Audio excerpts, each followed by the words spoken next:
A turbulent and far more perilous era has just begun. Donald Trump resolutely refuses to back down an inch, even unleashing firepower on Karg Island, regardless of Iran's prior warning that any attack on their oil sources would provoke retaliation across the Gulf nations. Yet Trump continues to press forward. Observing his choice of words and attitude at this moment, one can discern two completely contrasting versions of Donald Trump. On one hand, he repeatedly asserts with a hoarse voice that his side is holding the upper hand, that victory is firmly in their grasp, and that Iran is effectively shattered. On the other hand, this same man is waving for support, pleading, "Help me, help America." Why must we be left stranded amid this battlefield? The problem lies in the fact that, from the outset, he personally thrust himself into this furnace. Only now does he remember his closest allies, those he has spent the past year berating and undermining. Yet suddenly, he is calling out their names. Many begin to wonder about the reasons behind this. The question that occupies minds is why Donald Trump has placed himself in such a solitary, surrounded position. The public is also trying to understand why the conflict is escalating at such a dizzying pace. And they are searching for who first mentioned the words nuclear. Today we will go through the latest developments to untangle these questions. With 5 streams of fresh information, whether it's the weekend or the start of the week, the gunfire shows no sign of stopping. A series of events keep surfacing one after another, alongside countless false rumors. Many begin to speculate about Benjamin Netanyahu's current fate. Across social media forums, the topic is buzzing incessantly. We will dissect this story shortly. But for now, priority number 1, the Strait of Hormuz is keeping the United States on edge. A place previously ignored by the US. Now every move must revolve around clearing obstacles in the strait. They are racking their brains to breach Iran's blockade, a truly thorny puzzle. Even Americans admit among themselves that they are empty-handed, with no coherent strategy to unlock the choke point at the Strait of Hormuz. Hence, Donald Trump takes to the internet, calling out, "Brothers, friends, and even other major powers from the UK, France to China, please come, join hands to lift this blockade. Please escort and protect the ships." The nation commanding the world's most feared military is now extending a hand in plea. Help us. They say this issue has reached global scale. The flow of goods around the world is at risk of being severed. The world's wealth could be shattered. Thus, this is no longer just our own problem, it has become everyone's concern. Those who once threw a quagmire at the world now find it considered a collective burden. The irony here is that Donald Trump, once so arrogant, only days ago brazenly told UK Prime Minister Keir Starmer, "We don't need your help. Keep your ships. The war is almost over. We don't care about your aircraft carriers." Yet now he has turned around and is issuing invitations. The French immediately rebuff. "Weapons are your issue. The mess is yours. Clean it yourselves. We will not deploy a single vessel." Meanwhile, China is probably quietly smirking. "Fine, we'll send our ships to your area." Notably, China is maneuvering an entirely different strategy in this region, and it seems Beijing's intelligence is exploiting the Strait of Hormuz extremely smoothly. Looking at the chessboard laid out before us, first, the firepower game, they have locked down the strait, forcing the US to hesitate. But immediately after, one must observe what move they will make next. Fresh intelligence indicates exchanges between Iran and India are progressing very positively. This is reassuring, as it ensures that our gas and oil supply will continue to flow steadily. In India, gas shortages are beginning to appear, whether due to hoarding or actual depletion, but soon the truth will be revealed. However, if we were to pull out the past close ties with Iran and whisper, "We are old friends," despite years of ignoring them due to conflicts with the US, and if Iran manages to restore this independent channel and control which ships may sail and which must turn back, the US will face a severe blow. At that moment, Iran would effectively hold full authority over the Strait of Hormuz, deciding who may pass and who must stay. Move 2. Whoever pays in China's renminbi will have their ships granted passage. One must admit that China is pulling strings from the shadows with exceptional smoothness. Iran is also laying a strategy that drives Americans to distraction just to find a way to respond. Iran states, "Remove all your ambassadors from our country, and then we will allow your ships safe passage." The hotheads in Iran shout demands. The Strait of Hormuz is our home turf. Westerners who want to pass must pay up. Otherwise, we'll fire upon your vessels. The U.S. is gradually sinking into a massive quagmire as the chessboard has been completely flipped.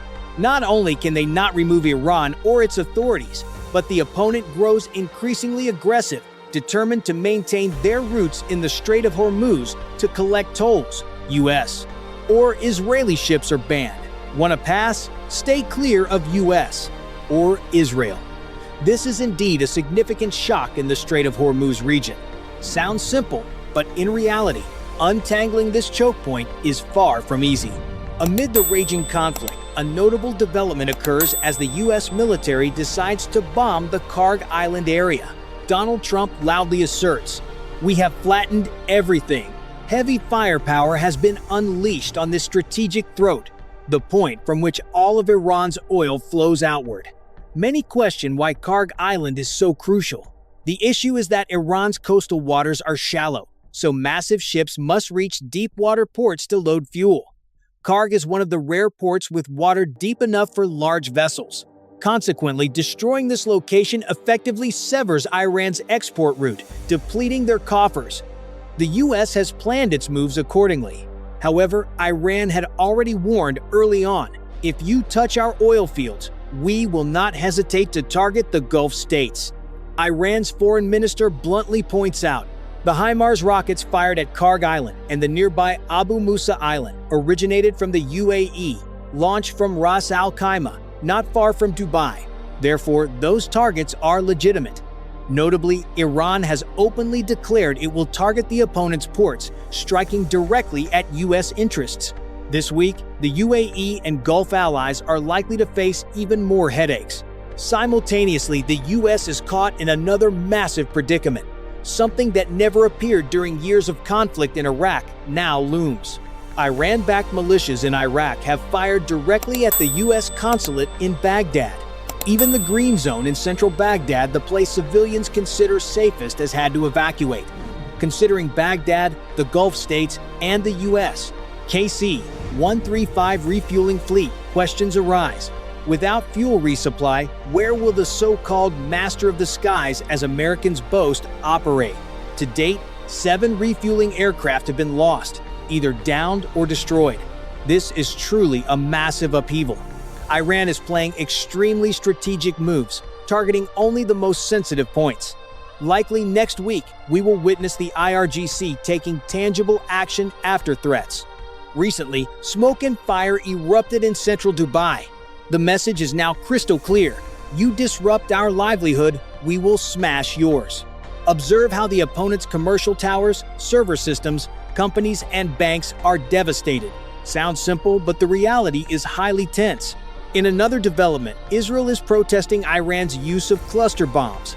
Picture a parent bomb containing 50-80 smaller bombs inside, dispersing widely upon detonation. These bombs do not explode with the same destructive power as a single massive bomb, but they are extremely hard to counter due to flying fragments and are often condemned for endangering civilians. Now, Israel is irked by cluster bombs dropped on them. Previously, when they used such weapons on Gaza or Lebanon, no one complained. Now they protest. You are playing unfair. The irony is that a nation that once used white phosphorus to burn and corrode flesh now complains about cluster bombs. The deeper reason for their frustration lies in their anti-air defenses now riddled with holes. They are facing ammunition shortages and insufficient radar systems. If the shooting continues for weeks, countless missile salvos will follow. Consequently, both the U.S. and Israel are scrambling, seeking every way to close the conflict. Discussions of a ceasefire emerge. Yet Iran's demands are bitter medicine for Trump. The U.S. must fully compensate all war damages and withdraw all bases from the Middle East before even sitting at the negotiation table. Unlike before, when Trump bombed Iran's nuclear sites and proclaimed victory, This time, Iran demands clear, documented agreements with extensive conditions before even considering a truce. Thus, Trump and Netanyahu find themselves in dire straits. Netanyahu faces missiles hitting home, while Trump grapples with a strangled U.S. economy. Hence, whispers about nuclear options begin circulating. We will examine this further shortly. One thing is clear: the situation is extremely murky. Social media is dizzying. On one side, Israeli sources spread non-stop claims that Mojtaba Khamenei, the newly appointed supreme leader, is dead, dying, or gravely injured. Conversely, rumors claim Netanyahu has vanished, maybe dead, or just took a hit. Perhaps in reality, no strike occurred. He is likely sheltering underground, coordinating. Yet a fiery figure going silent for so long is highly unusual, revealing his anxiety. No one knows when Iranian ordnance might strike, or where. The public wonders whether methods previously used against Khamenei could be applied to Netanyahu. The balance of power has inverted. The sense of dread Netanyahu once instilled in others now haunts him. Truly ironic. But it does not stop there. Amid chaotic news, the most notable point is the U.S., constantly boasting of its upper hand, as if saying, "We are tired of always winning." Yet now they are too weak and must hide these celebratory claims. Trump simultaneously hails victory while warning that not everything will be revealed. No one knows the damage to the aircraft carrier Abraham Lincoln or the reality of the drone strike on Fujairah in the UAE or Dubai. Simply filming and posting images of destruction risks being apprehended.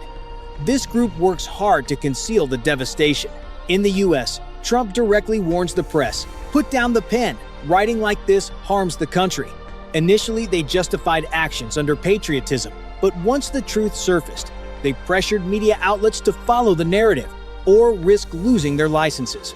The US, proud of free speech, now has Trump silencing journalists, fail to write in favor of the missiles, and face consequences. This is the current American reality. A large-scale gag order is in effect. Whether Netanyahu survives is unknown, yet the nation's image is battered, and citizens hear nothing. The double standard is blatant. Reporting on cluster bombs in Gaza or Lebanon was smooth. Civilian deaths were trivialized. But when the ball lands near Israel or the US, civilian deaths suddenly become highly sensitive. This hypocrisy is widely exposed online. The mainstream media narratives are now discarded. At first glance, ordinary, but in reality, bitterly ironic. Many worry about the coming days. The public is eager to see how this week's picture unfolds. A growing stream of information suggests other armed groups may enter the fray. The Houthis in Yemen could join. If Bab al-Mandab is blocked, alongside Hormuz, the second vital maritime choke point is severed. Concerns rise over soaring fuel prices. Many wonder if this worst-case scenario will materialize. Likely, the next days will reveal clarity. Should Iran's munitions deplete, Houthis may throw their full force in, creating unprecedented maritime gridlock. One clear reality emerges. As shields like Iron Dome or David's Napan wear down, Hezbollah and Iran's guards are poised with short-range missiles. If protective layers thin, a barrage could pour down on Israel before replenishment. The U.S. is powerless to supply more ammunition. Rumor has it, the THAAD air defense system shipped from South Korea to Jordan to replace losses has also been destroyed by Iran. The situation is indeed tense. Gulf powers are increasingly irritated with the U.S., contemplating alliances with Turkey or Pakistan for self-protection, as trust in America erodes.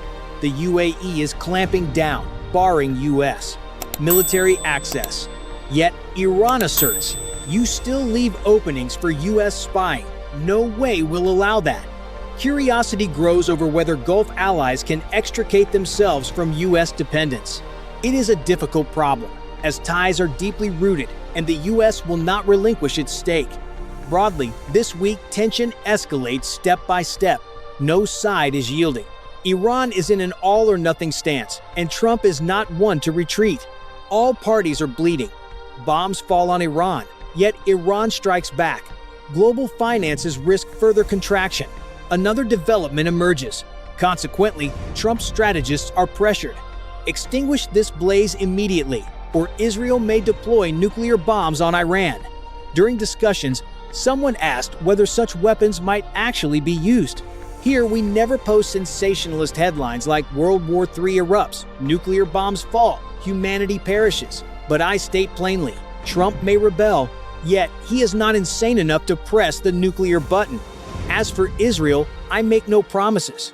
Israel sits on a powder keg, eager for a reason to deploy nuclear weapons and end matters decisively. They crave a spark. Currently, gunfire does not provide sufficient justification for nuclear action. Therefore, Iran, the IRGC, the foreign minister, and the head of their National Security Council continually warn, absolutely prevent any covert actors from throwing rocks on U.S. soil and blaming Iran. They insist Iran is not involved in any domestic U.S. terrorist acts. Yet veteran analysts and past lessons indicate the possibility of another false flag operation to give Israel a pretext for bombing and clearing obstacles. Half a month ago, I would have laughed if someone mentioned nuclear weapons. But with the current escalation, Trump's stubbornness, Iran's defiance, Israel is surely lying in wait. Perhaps Netanyahu is sheltering underground, devising an even more vicious plan.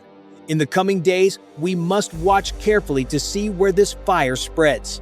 In my view, the path to reconciliation has reached a dead end. Israel presents razor-sharp demands, and the U.S. certainly cannot agree. America is not yet cornered to the point of